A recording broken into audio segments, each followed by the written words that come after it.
గౌతమి, వశిష్ఠ, ఆత్రి మొదలగు ఋషి పుంగవులు సప్తఋషుల పాదస్పర్శతో పునీతమైన ప్రదేశం అప్పటి నౌకాపురి అయినటువంటి వాడపల్లి.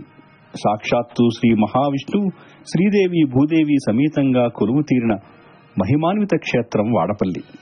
గౌతమి నదీ తోడుగా కలి కల్మషాలను కడిగి ముక్తిని ప్రసాదిస్తాను అని కొలువు తీరిన 7 శనివారాల వేంకన్న దర్శనం 7 జన్మల పుణ్యఫలం. ఇక్కడ వరమాలాధరుడైన శ్రీ వెంకటేశ్వరుడు శంఖచక్రాలతో కటిహస్తానికి బదులుగా గదాధారుడై కౌమోదకిని ధరించి కానవస్తారు. స్వామివారు దారురూపుడు కావడం వలన ఇక్కడ అభిషేకము నిషిద్ధం. ఇక్కడ వెంకటేశ్వర స్వామి వారికి 3 శతాబ్దాల చరిత్ర ఉంది. కానీ స్వామివారు మాత్రం కృతయుగ దైవమని పురాణాల ద్వారా మనకు అవగతమవుతుంది. సాక్షాత్తు నారద మహర్షి వారు స్వామివారికి వెంకటేశ్వరుడుగా నామకరణం చేసి ప్రతిష్ఠించిన దివ్యక్షేత్రం వాడపల్లి. పూర్వం క్షీర సముద్రం నందు నిత్య నివాసుడైన శ్రీ మహావిష్ణువు దగ్గరకు సనక సనంద సనత్ కుమారులు ఋషులు వెళ్లి కలియుగమందు జనులు ఆహార విహారాలకు, వేద విరుద్ధ కర్మాచరణములకు లోనై కామ క్రోధాద్రివసులై అనేక బాధలు అనుభవిస్తున్నారు. వారిని ఉద్ధరించుటకు, అధర్మము ధర్మరూపం దాల్చుటకు తగిన ఉపాయము సెలవిమ్మని ఆ స్వామివారిని వేడుకోగా అప్పుడు శ్రీ వైకుంఠవాసుడు ఇలా అన్నారు: అధర్మము ప్రబలినప్పుడు అనేక రూపాలలో ధర్మస్థాపన కావించాను.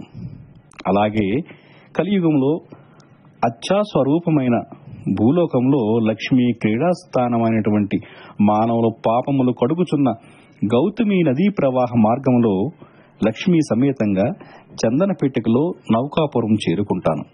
ఈ విషయాన్ని పురజనులకు తెలుపవలసిందిగా ఆ శ్రీ మహావిష్ణువు నారద మహర్షి వారికి తెలియజేశారు. కొంతకాలం తర్వాత జగన్నాథుడు శ్రీ మహావిష్ణువు శ్రీ లక్ష్మీ సహితుడై ఉన్న చందన పీఠిక గౌతమి నదీ ప్రవాహంలో పురజనులకు కనిపిస్తుంది. ఆ పీఠికను ఒడ్డుకు తీసుకురావాలని ప్రయత్నం చేయగా కనబడకుండా పోవడం జరుగుతూ ఉంటుంది. ఒకరోజు ఆ ఊరిలో ఒక వృద్ధ బ్రాహ్మణుడు ఆయనకు స్వామి స్వప్నంలో కనిపించి, కలి ప్రభావంతో నన్ను మీరు చూడలేకపోతున్నారు. తెల్లవారక ముందే మీరందరూ శుచిగా గౌతమి నదిలో స్నానమాచరించి పవిత్రులై మంగళ వాయిద్య వేద విద్యుత్ మంత్రోచ్చరణంతో నౌకలో గౌతమి నది మధ్యలోనికి వెళితే ఎక్కడ కృష్ణ గరుడ పక్షి వాలి ఉంటుందో అక్కడే నేను ఉన్న చందన పీఠిక ఉంటుందని స్వామివారు తెలుపుగా పురజనులు స్వామివారి ఆదేశానుసారం వెళ్లి చూడగా ఆ చందన పీఠిక కానవస్తుంది.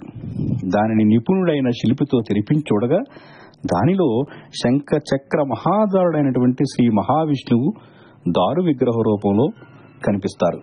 అప్పుడు గౌతమి నదీ తీరంలో నారద మహర్షి వారు స్వామివారికి మండపత్రయుక్తమైన ప్రాకార గోపురాలతో అతి సుందరమైనటువంటి నిర్మాణాలతో ఆలయాన్ని నిర్మింపజేశారు. ఇలా గౌతమి నదీ చెంతన నారద మహర్షి వారి చేత స్థాపించిన దేవాలయం కాలక్రమేణా నదీ పోటు వలన గోదావరి గర్భంలో కలిసిపోయింది. తరువాత యుగమాలలో శ్రీ పెనుపోతుల గజేంద్రుడు అనే ఆయన కొన్ని ఓడలకు అధిపతి అయి ఉండేవారు. పెనుపోతుల గజేంద్రుడు వారు స్వామివారికి ఇచ్చిన మాట ప్రకారం ఇప్పుడున్న ప్రదేశంలో గుడిని కట్టించారు. రండి, 7 శనివారాల ఆ వెంకటేశ్వర స్వామిని దర్శించండి. 7 జన్మాల పుణ్యఫలాన్ని పొందండి. ఓం నమో వాడపల్లి వెంకటేశాయ నమః. ఓం నమో వాడపల్లి వెంకటేశాయ నమః. ప్రపంచ ప్రఖ్యాతి వహించిన క్షేత్రం తిరుమల క్షేత్రం. మళ్ళీ తర్వాత ఇక్కడ ఈ గోదావరి నదీ తీరంలో ఈ వాడపల్లి వెంకటేశ్వర స్వామి వారు సాధారణంగా మనకి కనపడే వెంకటేశ్వరమూర్తి కన్నా భిన్నమైన రీతిలో ఇక్కడ దర్శనమిస్తారు. ఆయన ఒక చేత్తో గద పట్టుకొని ఎర్రచందనపు మూర్తిగా వెలిసి ఉండడం చాలా చాలా గొప్ప విశేషం.